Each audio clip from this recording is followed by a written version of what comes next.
നീ എല്ലാവരും ജീവിതം ട്രാൻസിഷൻ ചെയ്യാം. ഇട്ടിട്ടുണ്ട്. എന്നാൽ ഇട്ടിട്ടുണ്ടെന്ന് അങ്ങനെ ഹൈലൈറ്റ് ചെയ്ത് തോന്നിക്കാനും പാടില്ല. തോന്നുന്ന പോലെ അങ്ങനെ നിൽക്കാൻ വേണ്ട. അതല്ലേ നിങ്ങൾ തപ്പിക്കൊണ്ടിരിക്കണേ. വാ, എനിക്ക് കിട്ടി. എന്റെ പെൻസിൽ അങ്ങനെ ഇരിക്കുന്നത് നോക്കണ്ട, പിശുക്കുന്നതാ. കൂടുതൽ കട്ട് ചെയ്ത് കഴിഞ്ഞാൽ കുറെ പോകും. അതുകൊണ്ട് നന്നായി പിശുക്കുന്നതാ. പിശുക്കുമ്പോൾ ഈ സൈഡ് കുത്തി കയറുകയും ചെയ്യും. എന്നാ ഞാനാ പിശുക്ക് ജനിച്ചപ്പോൾ കിട്ടിയാന്ന് തോന്നുന്നു. ഇന്ന കളർ കാണുന്നൊന്നുമില്ല, പക്ഷെ നിങ്ങളുടെ ചുണ്ടിന്റെ എസ്പെഷ്യലി എനിക്കൊക്കെ ഈ അപ്പർ ലിപ്പിന്റെ ഭാഗത്ത് ഒരു പിഗ്മെന്റഡ് ഷെയ്ഡ് ഉണ്ട്. ആ ഷെയ്ഡിനോട് കുറച്ചും കൂടെ മാച്ചിങ് ആവുന്ന, അല്ലെങ്കിൽ ഇച്ചിരി ഡാർക്കർ ആവണം, പക്ഷെ നമ്മുടെ ലിപ്സിന്റെ പിഗ്മെന്റേഷൻ ആയിട്ട് ഒത്തു പോകുന്ന ഏതെങ്കിലും ഒരു കളർ. അത്ര കണ്ടുള്ളൂ. ഇന്നാണെന്നൊന്നുമില്ല. ഇതെന്റെ ഫേവറേറ്റ്. അതുകൊണ്ട് ഞാൻ അത് എടുത്ത് പൂശുന്നു. ഞാൻ നേരത്തെ ലിബാം ഒക്കെ ഇട്ട് പ്രിഫർ ചെയ്ത് വെച്ചാൽ എനിക്ക് ആ സമയത്ത് അടിയിൽ ലിബാം ഇടുന്ന ഇഷ്ടമല്ല, അല്ലെങ്കിൽ എനിക്ക് വർക്കാവില്ല. എന്നിട്ട് കുറച്ച് ഒന്ന് സ്മജ് ചെയ്ത് പെർഫെക്റ്റ് ഒന്നുമല്ല. ഇതൊക്കെ മതി. നിക്സിന്റെ ഈ ഒരു ഞാൻ അധികം ഒന്നും എടുക്കത്തില്ല, വളരെ കുറച്ച് പതിനെ നന്നായിട്ട് സ്മജ് ചെയ്ത് കൊടുത്തു. നോക്കിങ്ങല്ലേ ഇട്ടിട്ടുണ്ട്. ഒരു ക്ലീനൊക്കെ ഉണ്ടോ? ഉണ്ട്. എന്നാൽ ഒട്ടും ഇങ്ങനെ വൈബ്രന്റ് ആയി എടുത്ത് നിൽക്കുന്നില്ല.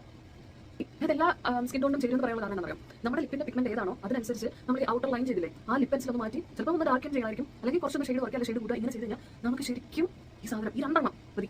പരിപാടി തോന്നും. ഭയങ്കര രസമായി.